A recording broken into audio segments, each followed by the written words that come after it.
Welcome to the 8th video in this series, making a 2D swarm shooter with Raylib. In this video, what we're going to do is we're going to clean our bullets up gracefully when they leave the map and also reuse them using an object pool. So if we take a look at the game that we left at the end of the previous video, we're shooting bullets, which is really nice. As we can see on the HUD at the bottom, we've basically got an ever infinitely increasing number of bullets as I'm shooting here. And these bullets are actually causing the computer to do something. They've long since left the map, all 36 of them in this case, but the computer is still updating them, calculating their position and things like that. That is a little bit of a waste. So what we're going to do in this video are two things. First of all, we're going to get the bullets to remove themselves from the game when they're no longer needed. And then what we'll do is improve on that by implementing something called object pooling, where we actually reuse bullets that have left the game rather than having to reallocate one every time we need one. So I'll close this down with escape and close that down. So the way we're going to do this is basically detect or have the bullet detect when it's left the map. And we'll do that in a very sort of quick and dirty way. We'll simply put a hard-coded boundary of say 100 pixels around the edges of the map. And when the bullet goes beyond that, then it's left the game. So let's go into our gameconfig.hpp, and at the top here, what we'll do is we'll add ourselves in a bounds margin, which we'll say is 100 pixels. As I said, it's hard-coded here. Then whilst we're at this, what we'll also do is we'll add in an inline float for the map width, and we'll add one also for the map height, because we're going to need these in a few places in the application. And what we'll do is we'll set these up at the beginning of the main. In fact, we can do that now before I forget, because if I forget, everything else breaks. So we'll go back to the main.cpp, and then scrolling up somewhere into the main, we set our background. Where are you? Here, don't we? So there, then we can grab hold of our game config, and we want here then the map height, which is going to be equal then to our background.height. And then we can do the same thing also for the width. Now we have here our integers. So what we'll do is we'll cast these also then as floats as well. Then we can remove these from down here, the map W and the map height. So we're going to get a load of red down here because we've removed the definitions of these. So I'll double click on this and do Control F to find, and then open this out. Then we'll take the game config map width from here, drop that in here, and then replace all, and then change this for the height. And replace all, and we should be good to go. So the game should be working exactly as before, except we can use these now throughout the rest of the app as we need them. Let's go back into the gameconfig.hpp. I'd also like to write a little function in here. Whether it strictly belongs in the config, I'm not sure, but it's so small, we'll put it in here, and it simply is outsideMap. So here what we're going to do is going to return whether the position that we have in the X here is less than minus our bounds margin, or our position in the X is greater than our map width plus our bounds margin. And then and we'll do the same thing then for the Y. So I'll just copy that from there and paste that in here. And we want the map height and the Y. And we can use this now with the bullet to check whether it's gone off the map. Let's go to the bullet.hpp, and below the drawer here, let's add ourselves a vector to get position const, which returns the current position of the transform. So we can use this. Then we'll go into the main.cpp and down where we're dealing with our bullets. So that's the update here. What we'll do is we'll iterate through our bullets and then remove any that have got off the map. Now we can't do that inside this for loop here, because if we remove something while the loop is running, the vector is actually going to change size and the loop's going to end up with some very strange problems. So we'll make another for loop. This is all temporary anyway, it'll be managed later on by a BulletManager, but we'll make int I is equal to, and this will then be bullet size minus 1. We keep going whilst the count is greater than equal to 0, and then we decrement I, so we start at the end of the vector. So if we remove anything, it doesn't affect the rest of the vector as things are running. So what we want to do here then is we want to check whether we've gone off the map. And we're looking at bullets I and get position. And if it has, then we'll get a hold of our bullets vector and we can do erase. Then we need an iterator. So we'll get bullet.begin plus I. And then let's clean this up a little bit by actually remembering the parenthesis. That will do there. And then here as well, strictly, we should cast this as an integer. So if we run the application, what should happen now is the bullets actually disappear. So we should see the counter go to 0 once we've fired a few bullets. So let's have a look. Hopefully they do. So I'll fire a few bullets and let's see, we had 6. Oh, there you go. See them all disappearing down the bottom. Cool. Okay, so escape and close that down. So that's the first step done. The bullets are now being removed from the game when they're no longer needed. So obviously that's quite an improvement, but it can be improved even more. And that's by reusing bullets rather than removing them. Why might we want to do that? Well, you can see at the moment, every time we need a new bullet, we're extending the size of our vector. Now, behind the scenes, the way vectors work is they extend the memory in chunks, not by little bits each time something's added, but we are constantly allocating and initializing new things when we do this, and the same when we erase as well. We can cause resizing of the vector, and we're also invoking destructors and things like that. So every time we need a bullet, there's allocation, memory allocation, and removal all going on. Now, for a few bullets, this is okay, but once in the final game, we've got all of the particles, all of the enemies, pickups, and things like that, going to end up with quite a few things on the screen that are being allocated and removed. And if we're not careful, that can give the computer quite a lot to do. A much more effective way to deal with this is when something is no longer needed, rather than removing it or having it remove itself, we simply deactivate it in some way. And then when we need a new one, we check whether we have a deactivated one and reuse that rather than going through all the reallocation. This is what's known as object pooling. You may have heard of it. To get it to work, we need a couple of things. One, the bullets need to be able to say whether they're active or not. And usually you do that using some kind of Boolean, so isAlive, which is what we're going to do. And then when they are deactivated, depending on how your game's structured, you might want to move them way away from the game map, which is what we're going to do, so we don't get accidental collisions with invisible things and stuff like that. So let's do this then. Let's go into the game config and we'll add ourselves a new bounds in here, and that's going to be the off-screen position, or should I say off-screen pos. Then what we'll do is we'll add another const expression, which is going to be a vector2 off-screen position in this case, and this is then -9999 in the x and also in the y. And you'll see in the game that anything that's deactivating will be put in this position. So if you are extending this game afterwards, make sure the map doesn't go 9,000 pixels in the negative x and y, otherwise you're going to end up with some strange things going on. So with that done, let's drop into our bullet.hpp and set this up now so it can be actually pulled. So it needs to know whether it's alive or not. So we'll put in a new Boolean here saying alive, and then we'll add a getter for this, which is going to return whether it's alive or not. And then we can also add another function in here for it to deactivate. Then let's take this and go to the implementation of the bullet. So in bullet.cpp, and we'll put this above the update, I think. So the first thing we'll do here is we'll set the alive to be equal to false because we're no longer alive. And then we'll get hold of our transform.position and set this equal then to our game config, and it'll be our off-screen position. Let's just go to that and grab the definition. There we are. And we need the include here as well, don't we? There we go. Then we can set the velocity to 0. So I'm going to be lazy and grab hold of this line here and just put 0f. And to confirm that this is actually working correctly, what we'll also do is add an info log that we've deactivated a bullet. And now we can already save a little bit of computations. Inside the draw here, we can say that if we're not alive, then we don't need to draw, so we'll just return. And the same thing applies to the update as well. So if we're not alive, we don't really need to update either. And once we're here, we can actually use raymath to shorten this a little bit. So let's remove the .x from here and remove this as well. Now we're going to get red lines here. The reason is we need to add raymath at the top here. Make sure you add it after the Raylib and not before, otherwise you're going to have some problems, and I'll show you why. Before showing you why, note that the red lines have now disappeared, everything's working. So let's have a quick look as to why these need to be in this order if you include them both. If you just have this on its own, it's fine. This on its own, fine. Together, you need this one second. So I'd like to show you why. So I'm going to go to Raylib and just right click and go to definition, and then go control find and find a vector2. So if we go down here, we will find here the structure defined. And then in the rest of this file, all of the uses of vector2 are in functions and other structures that use vector2s. There's not much else done with them, but it is defined. So the structure is defined there. Bear that in mind. So I'll close this down. Let's right click on raymath. Now raymath is designed to be used independently of Raylib. So somewhere down inside here, it also declares its own vector2, but it only declares it if it's not already declared before in Raylib. And then you have a load of different maths operations that can be used with the vector2s down here. The reason it's important is if you include raymath without Raylib, then it'll redefine the vector2 for you and all of the functions work. If you include Raylib, as you've just seen, raymath won't declare the vector2. But if you put this first, it won't know that Raylib has been included yet, and therefore will define the vector2. Then Raylib will be included, and that will define the vector2, and you'll get all sorts of strange problems with the IntelliSense and also the program won't build. So if you do have them both, as we do here, this one needs to be second. But inside this one, there are actually quite a few different utility functions and operator overloads with vector2s, vector3s, and indeed vector4s. And by including raymath, we're now able, if I just close that down, to move this down to one line. So this operation with the multiplication by a float like this wasn't available in Raylib. Neither was this, but they are available in raymath. And then finally, what we can also do inside the update here is what we've done inside the main. So I'm just going to grab this actually and go back then to the, where are we? Bullet.cpp. And then here we can say that if we are outside the map, and in this case, it's our transform.position, then we can invoke our deactivate.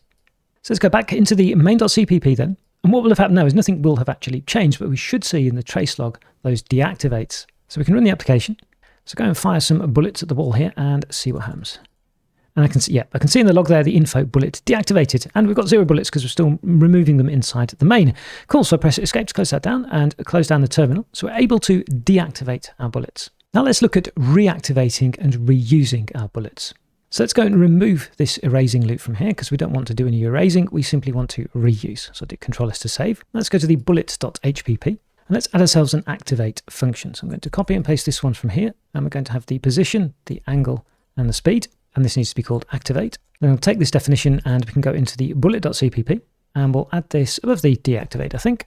And in the activation here, we're going to have some code that's a little bit similar to what we have up here. So the first thing we're going to do is get hold of the transform position and the angle. Don't worry about the duplication here because later on you'll see when we've got the BulletManager, we'll be removing this anyway. Let's just leave it here for now. What we do want to do is set alive to be true.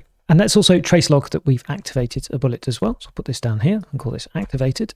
And we also need, of course, to set the velocity. Now we're setting the velocity like this here, where we get our direction as well as our speed factored into there. And this kind of operation we're going to be doing quite a bit throughout the application. So it's probably worth writing ourselves a little utility function for this. I'm looking what we have here. Okay, so I'm going to right click, go to source, new file, and call this swarmutils.hpp.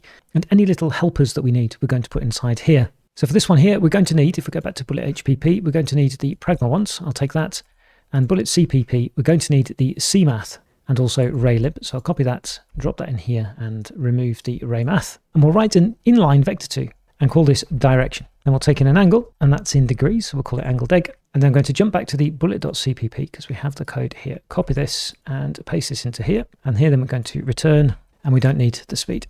So what the direction does is return us what's known as a unit vector. So a vector of length 1 here, pointing in the direction of our given angle. Let's go back then to bullet.cpp, and down inside the activate, we can set up our velocity. So our velocity is going to be equal to, this will then be our direction, sending in our angle, and then multiplying that by our speed. Let's click on here and we can include the swarm utils. So this is the kind of thing that we're going to be doing throughout the application. So I thought it was a good idea to put this into a little utility function. If we want to, we can actually do exactly the same thing up here as well. We're going to remove this code in a bit anyway, but we might as well put it there. So I'll do Control-S to save. And now we have a bullet that can activate itself with activate and deactivate itself with deactivate. And is also automatically deactivating itself when it goes outside the map. So the next thing is to build a bullet manager that manages a pool of these bullets. Before we do that though, let's check that this part is working okay by mimicking that basic functionality from inside main.cpp.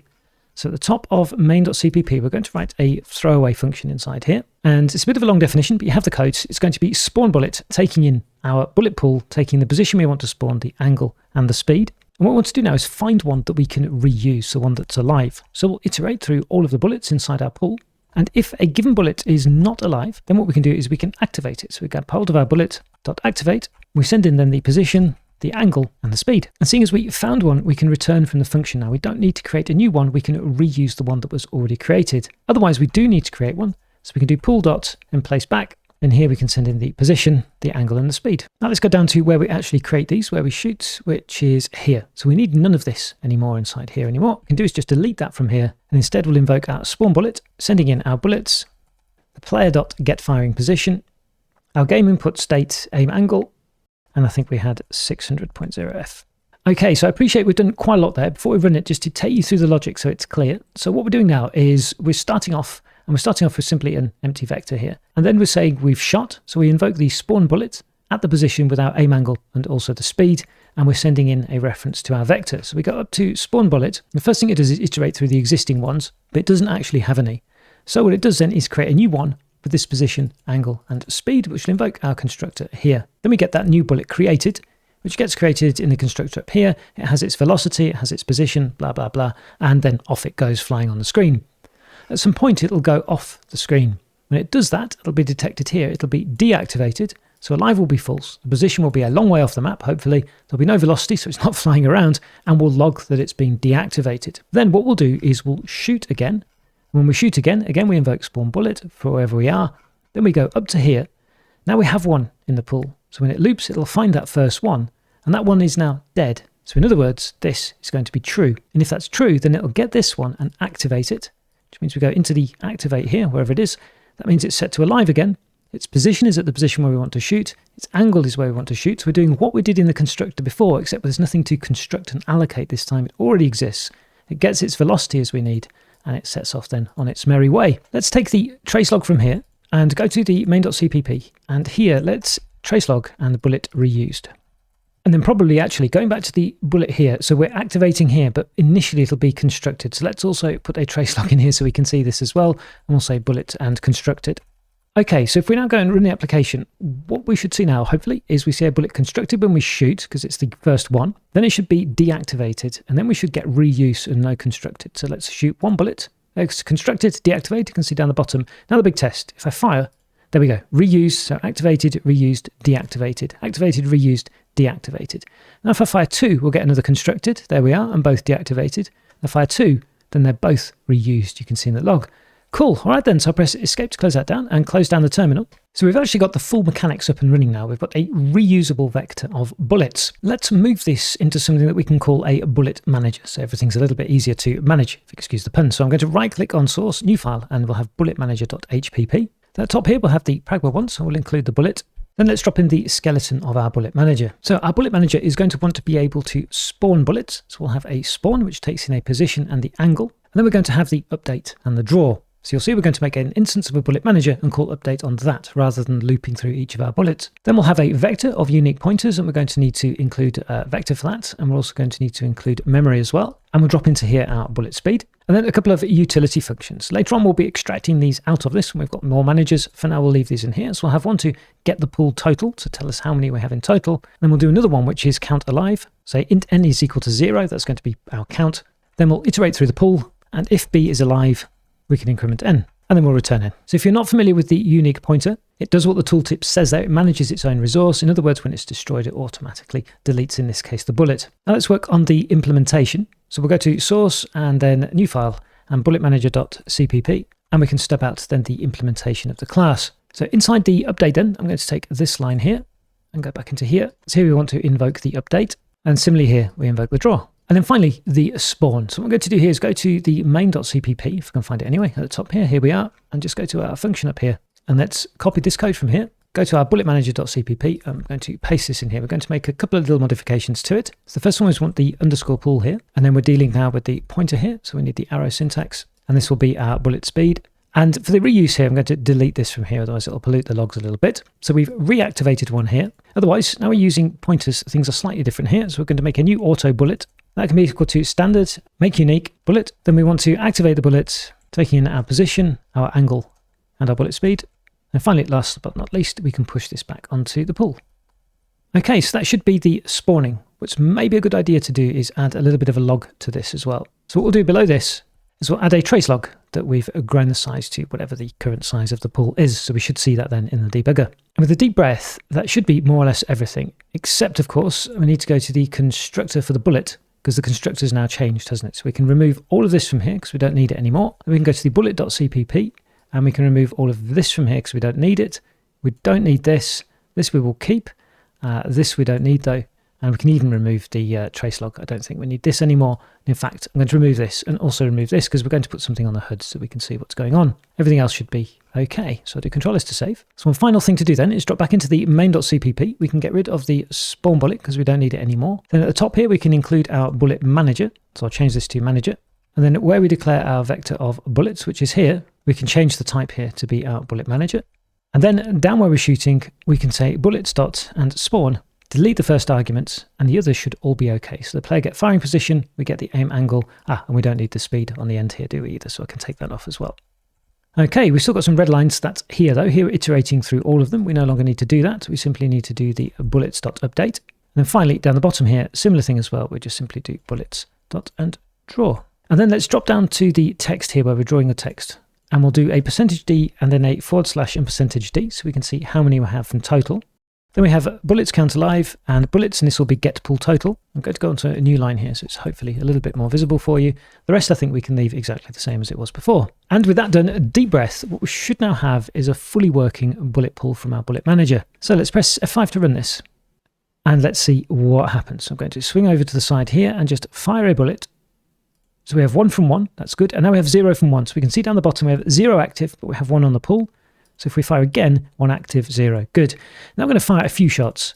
And what we should find is that, yeah, I can see it already happening now, is the pool size kind of gets limited. It's very hard to beat it. I'm firing down to the bottom left here because that's the furthest they probably have to travel. But you can see that I'm limited now to 16. So 16 on the pool, I can never exceed that, firing as hard as I can. So we're now just constantly reusing bullets. I must have fired at least 60 or 70 by now. If I kept going, I would easily within a minute or two have a couple of hundred on there. And you can see now the benefit of using an object pool in this way. We're only ever needing to instantiate 16 bullets, despite the fact over a course of gameplay, we would have been spraying thousands of them around the screen. Cool, so I'm going to press escape to close that down and close down the terminal. And with that done, I think that is a good place to end this particular video. We've done a lot in that one, but hopefully you can see the benefit of what we've done. And we're going to be applying this concept of having an object pool for a lot of the other things that we'll be using inside our game as well. In the next video, what we're going to do is turn our attention elsewhere to sprites, and we're going to look at how we can animate sprites and hopefully place one of the animated enemy sprites on the screen. In the meantime, thanks very much for watching this one. Comments and questions welcome as always on YouTube, and I look forward to seeing you in the next one.